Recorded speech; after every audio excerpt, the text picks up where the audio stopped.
Hi అండి. అందరికీ నమస్తే. ఒక్కొక్కసారి మనం చిన్న చిన్న పిట్ట కథలు కూడా నేర్చుకోవాలి. ఎందుకు అంటే, మనకి రాబోయే తరానికి మనం అందించాలి. ఈ కథల ద్వారా మనము అందులో నీతి ఏం దాగుంది అనేది మన పిల్లలకి అందించాలి. ఎందుకంటే, మన పూర్వీకులు మనకు అందించారు. ఆ జీవిత సత్యాలను బట్టి మనం కూడా ముందుకు వెళ్ళాలి. అయితే ఒక అడవిలో జింకలున్నాయన్నమాట. 2 జింకలున్నాయి. అవి నీరు త్రాగటానికని అక్కడ దగ్గరలో ఉన్న కోనేటికి వెళ్ళాయి.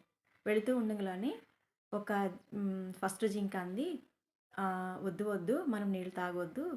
అక్కడ ముసలుంది. మనం వెనక్కి వెళ్ళిపోదాము" అంది.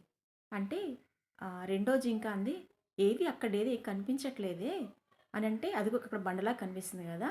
అదే ముసలి. కాబట్టి మన ప్రాణానికి హాని ఉంది.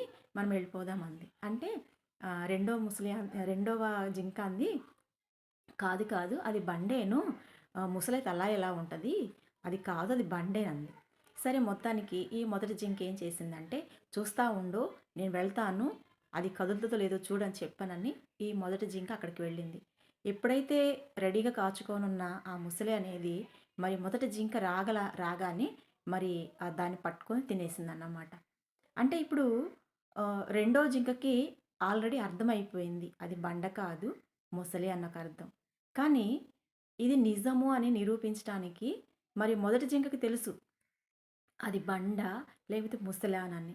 కానీ అది తను చెప్పింది నిజమని నిరూపించడానికి తను వెళ్ళి బలైపోయింది. సో, కాబట్టి చాలామంది ఇప్పుడున్న రోజుల్లో కూడా మరిప్పుడు రెండో జింకకి అర్థమైంది. అయ్యో! మరి మొదటి జింక చెప్పింది నిజమేనో, నేనే నమ్మలేదు అని చెప్పనని తనకర్థమైంది.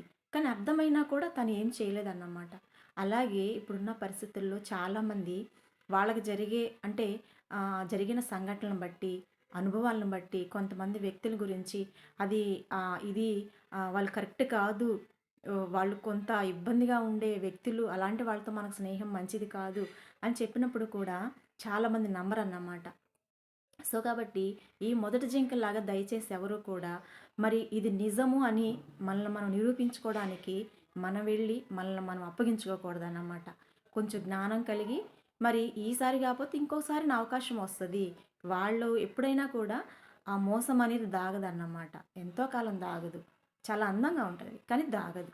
కానీ సమయం కోసం మనం ఎదురు చూడాలి. కాబట్టి మరి ఇలాంటి చిన్న చిన్న కథల ద్వారా మరి ఎంతో నీతి ఉంది కాబట్టి మనకు రాబోయే తరానికి కూడా ముఖ్యంగా యువత ఎలా ఉంటున్నారంటే చూసింది అది నిజము అన్నంతగా అయిపోతున్నారు. ఇప్పుడున్న ఫ్యాషన్ టెక్నాలజీలో గానీ, ఈ ప్రపంచంలో ఈ పరుగు ప్రపంచంలో ఒకరినొకరు మోసం చేసుకుంటూ ముందుకెళ్ళిపోతున్నారు. సో, కాబట్టి ఇలాంటివి కూడా అందరూ కూడా మరి గమనించుకొని మరి ముందుకు వెళ్ళాలని ముఖ్యంగా ఈ మెసేజ్ అనేది నేటి యువతరానికి చాలా చాలా ఉపయోగపడుతది. రేపు రాబోయే భావితరాలకు కూడా ఉపయోగపడతది. సో, కాబట్టి మరి నా ఛానల్ సపోర్ట్ చేయండి. చాలామంది సపోర్ట్ చేస్తున్నారు. థ్యాంక్ యూ సో మచ్ అందరికి.